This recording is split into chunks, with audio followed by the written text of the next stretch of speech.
Hello, New Bedford, and welcome to another episode of Innovate and Educate. We are back for Season 2. I'm Dr. Matthew X. Joseph, your Assistant Superintendent of Technology and Learning, and today I'm diving deep into a topic that is critical in our digital age: screen time. We all know technology is everywhere. It's part of how our kids learn and play and connect, but not all screen time is the same. What matters most isn't how much time students spend on devices, it's what they are doing with that time. And that's where the difference between active and passive screen time really comes in. So I'd like you to think about it this way. Passive screen time is when kids are simply watching, like binge watching videos or just scrolling endlessly. That would be passive screen time. Now, active screen time is when they're creating different types of events or activities, like creating a video or coding a game or collaborating with another student on a project, or even better, solving a problem. Research supports this distinction. In 2020, a study in the Journal of Youth and Adolescence found that active technology use, especially creating or collaborating, is linked to higher self-esteem and definitely stronger critical thinking. Meanwhile, passive use, like we talked about, scrolling, can lead to increased anxiety and lowers their positive mood. Even organizations like Common Sense Media and the American Academy of Pediatrics both highlight that the quality of screen time is far more important than the quantity. Kids who use technology to explore or to connect, and even better yet, to create, show a stronger learning outcome and even better emotional regulation than those who mostly just consume the content. And we're really focused on that here in New Bedford. We've taken these lessons to heart. Our goal is to use technology integration to focus on active learning, where students are creators, not just consuming content. I love it when I walk into classrooms and see students recording public service announcements. I saw one of those last week. It was great. Or demonstrate reading comprehension through an active tool, or demonstrating and designing digital posters that align with our curriculum. And it shares some science experiments online as well to showcase their learning. They've even are using tools like Pear Deck to engage in live discussions with their teachers. Those are the powerful learning moments that we are seeking. Our goal is to use technology to move thinking visible. Instead of memorizing, we want our students demonstrating. We want our students explaining and problem solving.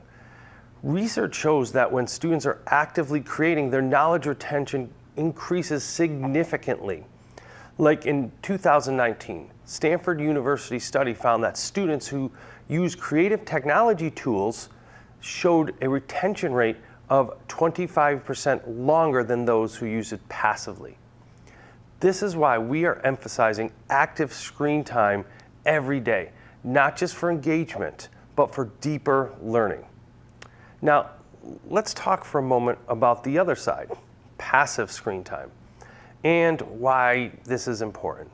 When children spend long stretches just watching or scrolling or gaming without interaction or without reflection, their brains are still active, but in a very different way.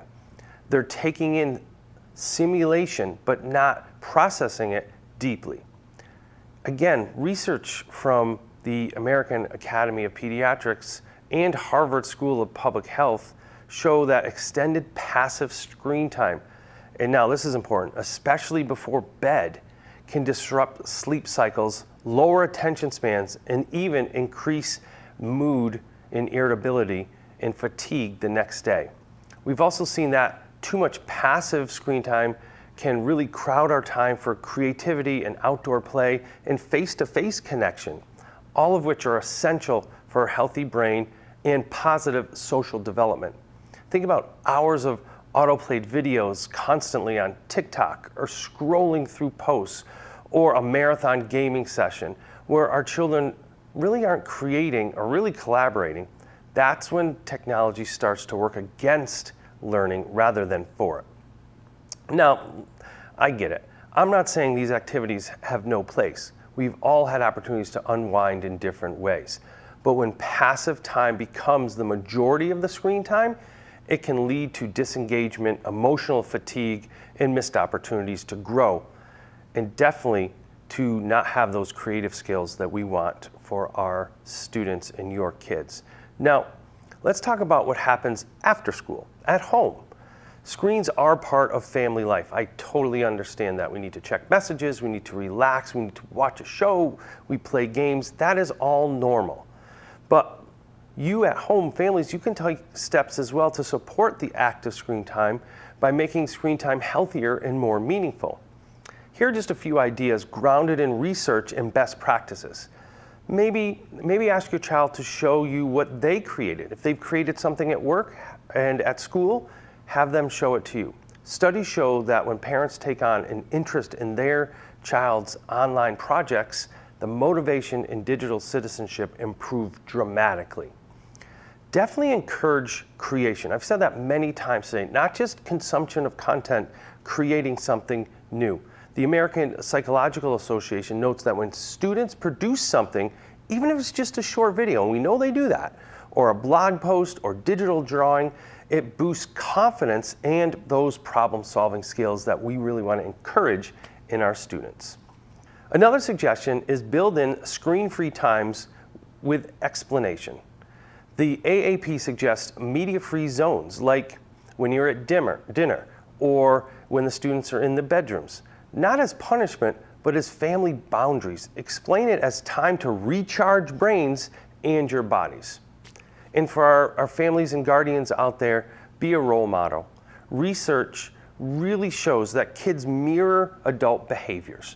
When they see us putting our phones away or talking about a balance of screen time, they're more likely to do the same themselves.